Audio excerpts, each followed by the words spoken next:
Welcome to another episode of The Plunge. And I feel like it's been a while. I think we skipped last week, but yeah, oh well. The NFL draft is coming up, and I figured we should quickly just go through that. I haven't been watching stories around the NFL draft, but Nate, you have. So why don't you just run us down just what's going to happen, since there's a lot of QBs listed high on this draft, and that's happened for the first time in a while. So yeah, just run us through that. Yeah, this is one of those years where you have a lot of depth in a lot of offensive positions. Like from quarterback, of course, you've got the top tier with Trevor Lawrence obviously going number one to Jacksonville at this point. It's pretty much a given. Urban Meyer's come out and said that is the way they're going. So that's pretty much as clear as you can get without saying that you're choosing him. And then Zach Wilson out of BYU had a really good year last year with BYU, and he's probably going to go number 2 to the Jets. But there's a lot of depth to all of these positions. Wide out QB, number 3, we've got San Francisco traded up. They're looking for a new QB to replace Garoppolo just because he's kind of held that team back for a lot of years. And you got some really good options in Justin Fields, who really isn't being considered for that 3 spot, but in a normal year, he definitely would be. It's just that Mac Jones and Trey Lance both bring something to the table that he doesn't. Mac Jones being super accurate and just a plug-and-play quarterback. San Francisco may go that way just because their roster is really in its prime right now. Their defensive line is stacked. With Eric Armstead, Nick Bosa, and all those guys. And they still have a really strong running game built behind Kyle Juszczyk and their carousel of running backs. So maybe they go that way, but Trey Lance, another great option, tons of potential, big arm, great physical profile. But I think the most important thing about this draft to watch is the receivers and the tight ends who go 4 through 10. Because right now you look at the draft, there is clearly one game-changing receiver, and not quite a wide receiver, but that's Kyle Pitts, the tight end from Florida. It's shocking to me how little teams tend to value tight ends in the NFL, considering probably the most important pass catcher in the NFL right now is Travis Kelce, because a great tight end turns a 4-yard sack into an 8-yard gain just because they're able to get so open so quickly. And that puts a lot of pressure on the defensive line, because as soon as they blitz, having that tall and great receiving tight end is really a game changer for teams. And you just see it over and over again with the Chiefs in Kansas City. Even Garoppolo in San Francisco when he had I'm forgetting the name of their tight end right now. George Kittle. Yeah, George Kittle. Sorry. Okay, George Kittle. When they have George Kittle, his blocking ability and his receiving ability opens so much up for a really mediocre quarterback in Jimmy Garoppolo.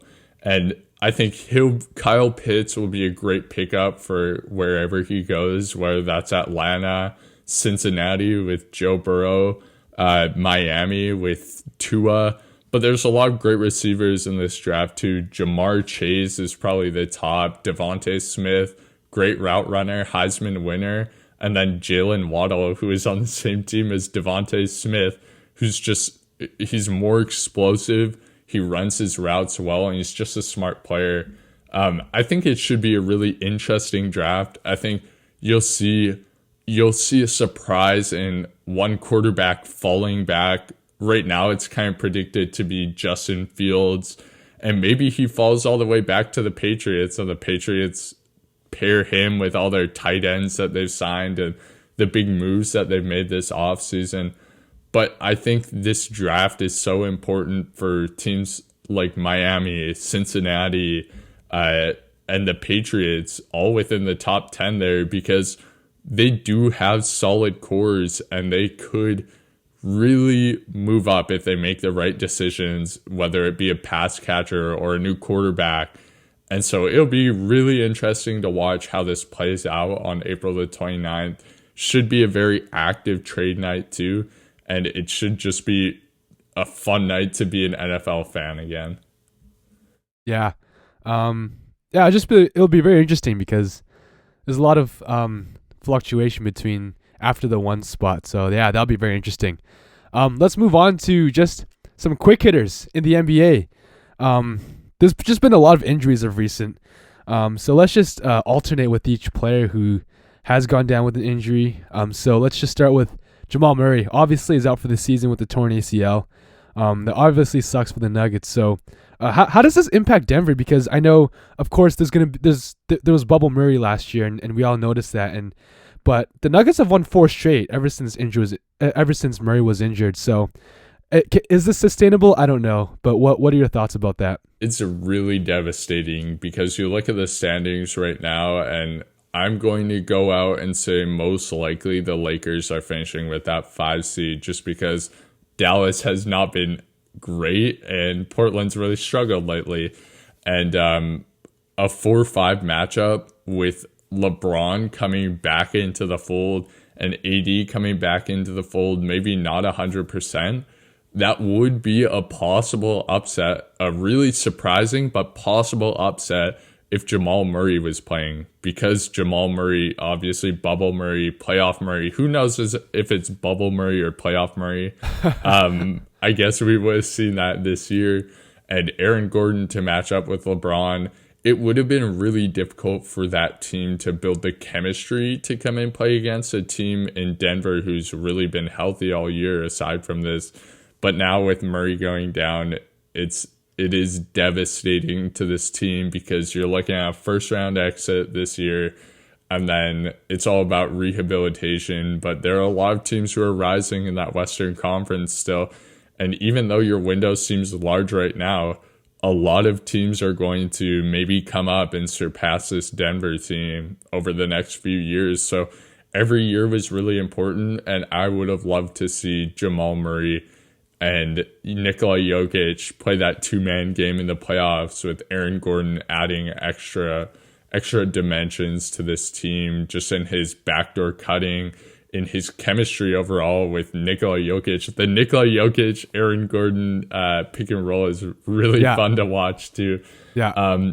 But yeah, devastating for this team. They really don't have a chance in the first round unless they manage to get that 3 seed, which looks less and less likely with the Clippers taking 9 of their last 10. Or Michael Porter Jr., he might show up. He has been playing pretty well as of recently. He has actually been having a really good season, but yeah, you could see a window for him, but yeah, I guess a lot of people also talked about what this does for the Nuggets in the long term, because Murray's going to be out for the next year, so he's probably not going to come back until like late playoffs next year. I don't know, but Denver has 2 years to pay both Porter and Gordon, and then Jokic's contract is up after that. So I think in terms of the long term impact, how will this really impact the Nuggets core? Well, it's interesting when you look at this Nuggets roster because honestly, I mean, maybe your question is about durability with Bol Bol, but he's still a very interesting prospect, and a lot of teams would take a chance on him. And so maybe you get some draft capital back for him or something, just because there's not really a role for him in Denver right now. Not really a role for a ball handling big who's not named Nikola Jokic on that team. Yeah. Porter is going to demand the max for sure once his rookie scale deal is up. I think the rookie max is like maybe 180 now, 180 million, 5 years. And then Gordon, maybe you could get for 20 to 25 million a year. It'll be hard to keep the core together, but it's doable. I think you have a lot of guys who are contributors on close to minimum contracts right now. And I hope for Denver's sake that this doesn't blow it. It's going to be tough. I think the Mavs are going to come up. Who knows about the Pelicans? I don't really have trust in Zion yet, but people could say that they'll be coming up. The Clippers will be around. the Suns maybe learn enough from Chris Paul to stay around after he leaves, and of course the Jazz still locked in for the next 5 years. But it hurts them. I'm not gonna say it ruins their championship window though, just because they do have all that talent, and it's really unknown what some of the teams in the West will look like in 4 years. But they're pretty set with their current roster. So Yeah. yeah, moving on from that, we have a tandem of players from the Brooklyn Nets. With no surprise, the Brooklyn Nets big three has played 2 or 3 games together this year.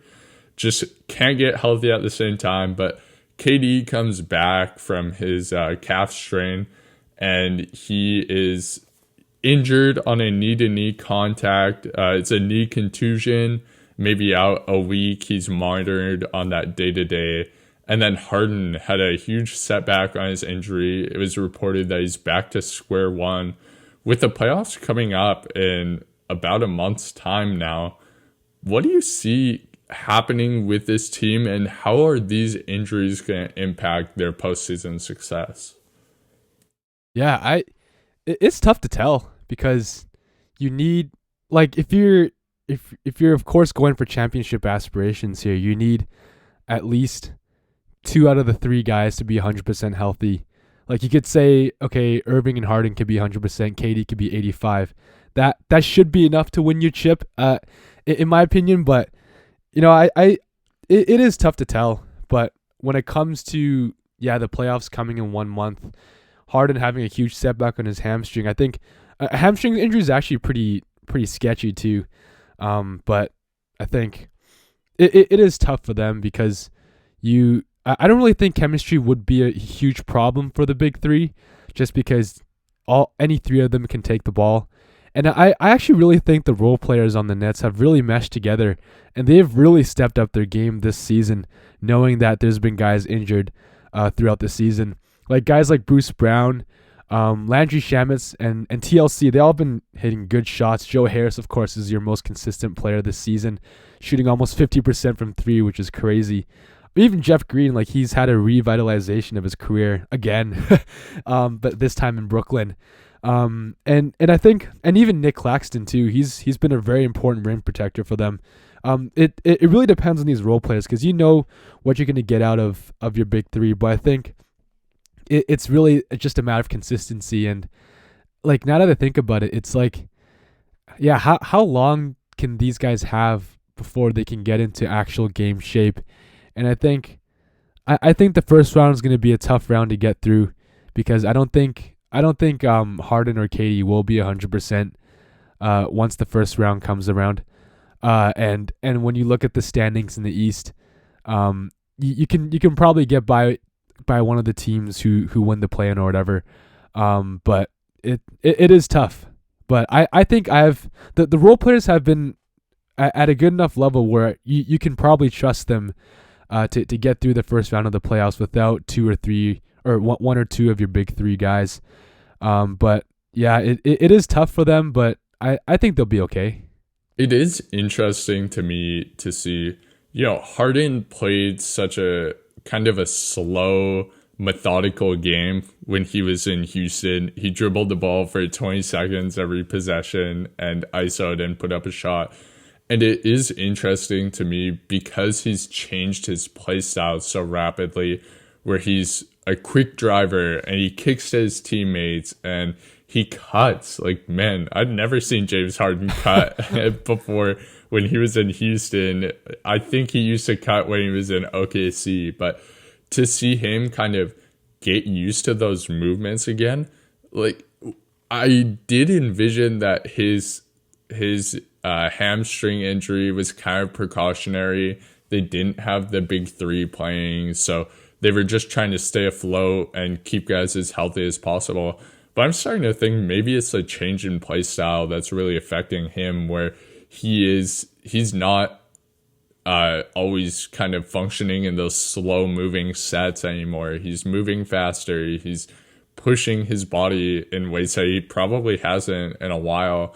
And so maybe that's kind of contributing to his setbacks and how he's kind of dealt with. Hamstring is one of those injuries where it's like when you are overworked, that's when you get a hamstring strain. Like Chris Paul, when he was playing 38 minutes a game for Houston and they were on their way to the finals, probably if he didn't get injured, it's just that cumulative workload over time that really gets to you, and it strikes your hamstrings first. And yeah, I think you can look at Harden right now and say, okay, yeah, sure, we can make assumptions that maybe they're resting him and maybe they're just trying to make sure that he'll be healthy for the playoffs. But this setback makes me question that. KD and Harden together are absolutely enough to make the finals. KD and Kyrie together with KD at 80% still leaves questions to me, especially with them coming back into the group and the group kind of being used to playing without KD, at least KD. Kyrie's probably been the most healthy this year, although he does miss games for personal reasons every 2 weeks. But it will be hard for this core. The talent is still obviously there. But yeah, the injuries do scare me. Like, I don't like their betting odds right now for making the finals or winning the finals because the Bucks are peaking. Philadelphia has problems that really Brooklyn can't solve with their roster, and Embiid and Simmons on the defensive side. And yeah, I mean, you looked at the game last night, like the Bucks played Philly in what was kind of a mock playoff game. And these teams are getting ready to peak right before the playoffs, and Brooklyn's nowhere near that. Yeah. I think it's more important to have Harden, or yeah, like what you said before. I think Harden and KD will get you to the finals. Just because Harden makes more of a difference on the court in terms of his playmaking, and you kind of saw that this season, just coming to a huge revelation that he's doing more than just his step back threes. Yeah. So moving on, our last one, Trae Young.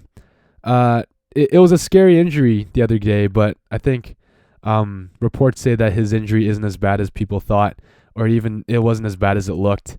So what does this do for this Hawks team? Because I know that they have been really good under Nate McMillan. They have the best record since the day that he took over the job in the NBA. They've been out with Cam Reddish and DeAndre Hunter. Gallinari just recently went down. Bogdanovic has stepped in and played really good. Herter's pretty good as well. Capella's having a monster season. And so what does this injury do for the Hawks? Because I know it's a pretty tight race from 4 through 7. And where do you really see them for the rest of the season? I still really like this roster. I mean, the Trae Young on-off splits this year is still not that great. Bogdan's really been holding it down when Trae Young comes off, and he's such a good playmaker. He creates so much space for himself and others, and he's just a really smart player. He plays the game very well, very fundamentally well. He has great footwork. If you ever watch his footwork just in creating shots for himself, whether it's mid-range or three, is very impressive. He knows exactly how to attack defenders. And Capella, 15 and 15 this year, been the same or better than he was in Houston. John Collins still averaging 18 and 8 on a crowded roster. Kevin Huerter, the ginger assassin, still killing the game. Or no, Red Velvet is his new nickname. Red Velvet, yeah. Red Velvet. He's just a really good player. Like, I didn't know if they had room for him on this roster because they had all that depth. I mean, they have Lou Will now too, but they had Rondo at the start of the season playing, and then he was behind Hunter, Reddish, all those guys, and he didn't really fit into the equation despite him being a really solid NBA player, and for a lot of teams he'd be a starter, and he's played really well. He playmakes better than anyone on that team in terms of making plays for other players on the court, not named Trae Young. I mean, Trae Young, obviously his assist numbers and his reading of the court with the help defender is really good to create open shots. But Huerter makes good passes, finds the right guy time and time again. He's a lethal 3-point shooter. And they've been very effective with Bogdan and Huerter on the floor at the same time as a 1-2, despite none of them really being your traditional point guard. And of course, Lou Will helps fill that role too. So I don't see much drop off in this team. Maybe Boston passes them for that 4 seed. But apart from that, I mean, yeah, the Knicks have had a hot streak, but they're not a better team than the Hawks. And I don't see this being too much of a downer for a team who's been really hot lately. Yeah, for sure. But it is only a matter of time before Reddish and Hunter come back. Hopefully, they come back in game shape before the playoffs happen. But when you look at the standings right now, like if the playoffs start today, you'd see a Knicks and Hawks matchup in the first round. I think that's a very, very interesting matchup. So let's go into the flip side of that equation and look at the New York Knicks. They've won 8 straight games. Julius Randle has been playing really well. He's got 40 points and over 40 points the past couple of games. Yeah, and Barrett's been playing okay. So what surprises you, or does this even surprise you? How is this team so good right now? Watching their games, I've caught a couple of their games surprisingly because I almost never watch Knicks play. Although they do have Mike Breen announcing most of their games, so that is a draw. He's actually more energetic calling those Knicks games than primetime ESPN games this season. Yeah, agreed. You not. Years past, it seemed like a graveyard for him. Like he didn't want to be there. He didn't want to call it for 13 and 42 Knicks. But this year, you just see the kind of complexity in Randall's game where he used to be Team Beyblade, like I mentioned this season. Like, oh yeah, you can figure guys out like that, or figure out guys who really do only one move, like a Marvin Bagley or Pascal Siakam struggled so much this year because he doesn't really have diversity in his offense. And Julius Randle used to be the same way, where he either tries to pound you with the shoulder or spin on you in the post. And those were his only 2 moves, as well as offensive rebounding. But the other day, when they were playing, I think they were playing the Mavs, and he had like 44, 14, and 7 assists, something like that. And you see him like coming off screens, hitting step back 3-pointers, just like face up in the mid-range, playmaking for his teammates, finding the backdoor cutter. Like the way he plays within a system that's defensive minded. He's a hard-nosed defensive player. He helps lead that team by example on both offense and defense. And they're not a great offensive team. Like they have a few threats. Emmanuel Quickley is great off the bench. RJ Barrett is an all-right shooter, and he's getting to be a well-rounded offensive player. I'm not totally sold on him yet. Derrick Rose has been a big boost to them, and then Alec Burks continues to shoot it well. But what I notice every time I watch is that the Knicks are sick of being the Knicks of the 2010s, because when you really want to start winning and you really want to start turning something around, you can win games based on your defensive effort alone. It doesn't matter what your offensive talent or your offensive scheme is. If you play good, hard-nosed defense every night, that's going to win you games, because I would say about 50 to 75% of the NBA does not really care about playing hard-nosed defense during the regular season. Sacramento, a way more talented team than the Knicks, in my opinion, just can't figure it out because their transition defense is so terrible. And we even look at a good team like Portland too. Yeah, for sure. Like it just comes down. Your will to win is defined by your defensive effort, and the Knicks' will to win is one of the best in the league right now. And that is why they give 100% on defense every game. For like, these guys were not known to play defense before being coached by Tibbs and playing for New York. I mean, you have guys like Alec Burks turning into lockdown defenders. RJ Barrett locking up small forward, or anybody from a point guard to small forward on the other team. Julius Randle he was paired up in the front court with Anthony Davis for a while in New Orleans, and they would just talk about how can a front court that includes Anthony Davis be so bad on defense? And people would just talk about how horrendous defensively Julius Randle was game in and game out, and that narrative has totally changed. Yeah, for sure. It's amazing how just lifting your head up when you have the ball, like how much of a difference that makes.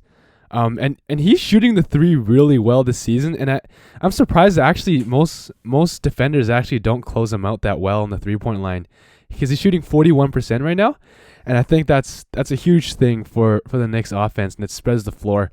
And yeah, our RJ Barrett is slowly coming around. He has those games where it's like he has 2 points at half, but he scores like 15 in the third quarter or something, and I think it's those small spurts that you get from players, not just from Barrett, but also from Quickly or even Derrick Rose. I haven't watched Rose play, but I'm assuming he's who he is.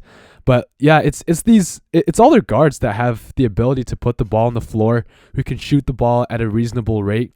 It's just the variety in that you can just give the ball to anyone and they can go for like a 2-minute spurt on their own. Just because like Quickly and Bear are just these really fast guys. One more Tibbs question for this team in the playoffs. Given the way Tibbs coaches this team, do you ever think Julius Randle will play 48 minutes every game in the playoffs? Will he ever get a minute of rest this season? I would say questionable, because Atlanta is definitely a team who will be putting it on the New York Knicks. So I could see a 46 minutes and 45 seconds. That's what I'm going to predict for his. Yeah. In regulation, that's going to be the greatest mace he achieves. He's going to have like a minute 15 break at the end of the first quarter. But we'll have to see. It is the Tibbs way, so. Yeah. He did have what he called a blackout day the other day, where no one, like, it was like a huge rest day for everyone. I don't think anyone was allowed to go into the facility to go practice, which is not Tibbs, but it's at the same time it's still Tibbs in that regard. But yeah, moving on. Another hot team in the East that's not really high in the standings, the Washington Wizards. They've won 6 straight. They finally put themselves in that play-in scene. I'm so happy for the Wizards just because of all their struggles this entire season. Westbrook coming on, averaging a triple-double again. He got 20 boards. Bradley Beal's been injured, but he's now back. I think he's getting better now. And I think, yeah, this team's looking good. Deni Avdija went down with a leg injury the other day. That's probably going to hurt them a little bit. But what do you see from this team that's made them so good the past week? And can they sustain this? Well, it's really about Russell Westbrook being effective, both in playmaking and shooting a relatively high percentage from the field. And he's been doing that over the last month or two, and he's really helped that Washington team evolve. Although when they were missing Beal, it's really difficult because their second best offensive threat outside of Westbrook when Beal's not playing is Hachimura, who's okay. Maybe he has potential of like a one-time all-star or something like that, where he's a high-level starter, but not quite a star. But as soon as Beal came back, I mean, he's dropped 30 in 5 straight. They've won 6 in a row. That team has such a powerful dynamic of like that backcourt is just, it's so potent on offense. Like as soon as you take your eyes off Westbrook, he's beating you and dishing it to Robin Lopez or Daniel Gafford, who I'd never heard of before this year, but he's been really good for the Wizards this year, blocking shots, getting open dunks. Robin Lopez has been really, really effective for them when he comes in. He's playing like 20 minutes a game. They have guys, like Hachimura, Avdija, who's played well. Bertans is finally hitting again after a crazy year last year where he just hit everything. And this team, they have enough around Beal and Westbrook to be competitive. It's all about Westbrook though, because you know what Beal brings. It's 30 points and it's really pure mid-range jumpers and threes all game.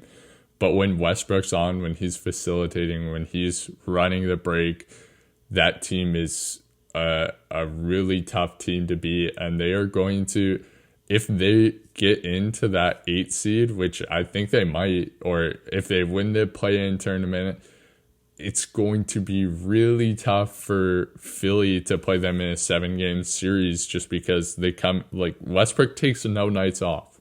And that is year after year in the East, you've had a cakewalk if you're the 1 seed for the 8. But if Washington gets that 8 seed, you are not happy if you're the team facing them. Yeah, and I think a big thing is when Russell Westbrook is on your team, you don't really need a solid center. And I think that's probably a hole in their lineup they've had this past season, because there's games where Alex Len starts, but he plays like 7 minutes, or Robin Lopez starts or whatever. And yeah, when you have Russell Westbrook on your team, I don't know if you really need a solid center. You probably just need like a below average center who can just do the basic things. Just because Westbrook is athletic enough as he is to kind of disrupt people in the paint at times. But even Hachimura, he's been playing a lot of minutes this season, and I think he's one of those guys that his stats don't really show on the box score, but he does those things that don't show up on the stat sheet. But yeah, he's a very intriguing player to me, very athletic. But yeah, Denny Vija is out for the season. Actually, I just saw. But yeah, it'll be very interesting. This team is a very guard heavy lineup with Beal and Westbrook and Ish Smith as well. Even Bertans, you can put him at the 2. Yeah, Neto plays some big minutes for them as well too. Yeah. It'll be very interesting for sure. So moving on to Stephen Curry. he had a crazy run statistically. It's been probably one of the best runs of his career. And that kind of leads us to kind of sort of an MVP talk / Curry talk. Has Curry done enough to? Okay, I think he's done enough to put himself in the conversation, but realistically, does he have a chance at winning the MVP? I mean, he'll be a top 3 candidate for MVP without question. I don't believe that he doesn't have enough of the narrative to win, because you look at Jokic and it's like, hey, Jokic has improved every single year and he's leading this team now without Murray. And they're going to probably be a top 4 seed in the Western Conference. And when you're below the 5 seed, it's just really tough to win a MVP, just because an MVP is supposed to equate to team success in the mind of most voters. And sure, team success for this Warriors team is making the playoffs, because without Steph, they're probably down with the Timberwolves, and they just don't really have like a roster that complements itself very well outside of Steph. But Steph he's been so great. He hit 10 threes, I think, in 6 games out of his past 12. He leads the league in games with 10 plus 3 points made by like 15 all time. That's absolutely crazy. And he's just been so explosive. He's had 2 guys on him almost all year. But unfortunately, even with Embiid, like, you would have to argue that Embiid has done more than Steph this year in terms of kind of getting himself in that MVP conversation, because Philly was not expected to finish first. They were more like a 5th or 6th seed coming in this year, and he's been so dominant. He's gotten to his spots all year, and so I love Steph. I think he's deserving of all the praise he's getting, but unfortunately, it won't be enough this year to garner an MVP unless they move into top 6 seed or something like that in the Western Conference. Yeah, I think it really hinges on their team's success. Like they have to get out of the play-in spot to really make a good case for Curry. But I guess we could just talk about the real candidates here, and I think it's more likely than not that a center will win, which would be very interesting and fun. So it's probably just going to come down to Jokic and Embiid. So who's probably the most clear-cut winner for this? I think I know, but who do you think? I think it has to be Jokic just because Embiid missed 18 games. And so, yeah, sure, you can talk all you want about how he's played a lot for himself. Like, this is like the most he's been healthy for a stretch of his career. And he's been so dominant when he plays. But Jokic continues to come in, night out. He can really do whatever the team needs on a given night. Like the other night, he had 47, 15, and 8 against Memphis in double OT. And a couple of times this year, he's scored over 50. It's just given the circumstances of the game and the success they're having as how he'll shape his game that night, whether he goes for a 20, 10, and 10 triple-double or a 20, 15, and 10 triple-double, or if he goes for 47, 10, and 6 that game. He has such a control over the game. It moves so slow for him that he's just able to dominate however he wants, and that's why you have to look at this year. And with them finishing in a top 4 seed in an absolutely loaded Western Conference, you have to look at him and say, okay, this is the year, just because his dominance is as both a traditional center and running point guard at times has been so great over this entire year. And he's had the best ability, which is availability. So he really owns that one over Embiid this year, and that's really the deciding factor in this one. Yeah. I feel like, yeah, for sure. He's played every game this season, I think. And I guess the case you can make against it is defensively on the defensive end. And how much does that really get put into consideration? Because I know Embiid is probably one of the best defensive centers in the league. But I think when it comes to like MVP, your most valuable player, you can make the case for both of these players, but I think Jokic makes other players better, more than Embiid, just because of his ability just to see the floor better. And I guess if people argue for Embiid, like, oh, he can pass out double teams and all that, he can see the floor too, but like I don't like there's a certain level of complexity when it comes to Jokic's passes, and so. And when it comes to defensively, I think your role players in the Nuggets do just enough to kind of hide his defensive liabilities. And even like Jamal Murray's injury, I think that kind of opens the door even more for Jokic to kind of step into that number one guy and carry that team without your starting point guard. So I think it is pretty clear cut for Jokic. But in terms of like defensively, how much does that really factor into this debate? Well, there's an award for the best defensive player for a reason. Yeah. Because MVP is an offensive-based award for the most part. Like, sure, if you're like splitting hairs in your offensive profiles and your team success, then of course you give it to the better defender. But it's not a defensive award. There's a reason, like I said, why they give out Defensive Player of the Year and not Offensive Player of the Year each year, because it continues to be time in and time out the best offensive player who wins.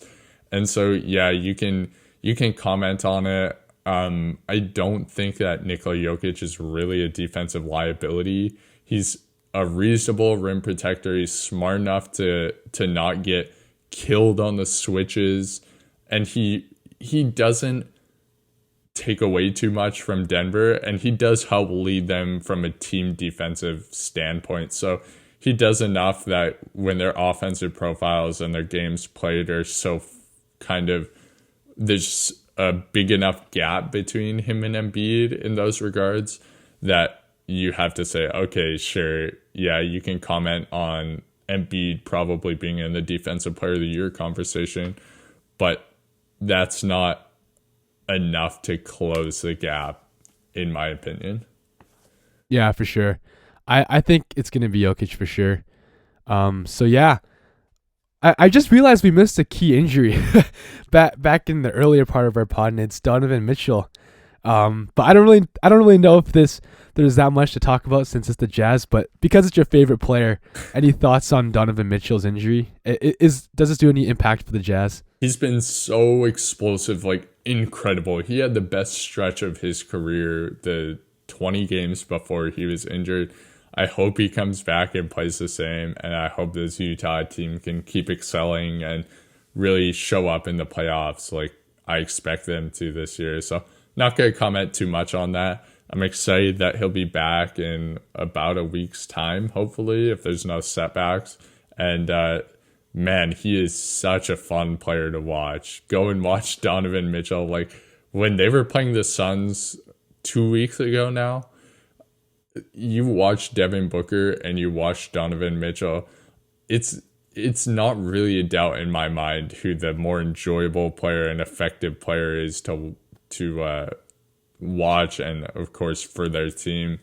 I just see Donovan Mitchell making such big strides every year. So hopefully he comes back and plays the way he's been playing all season.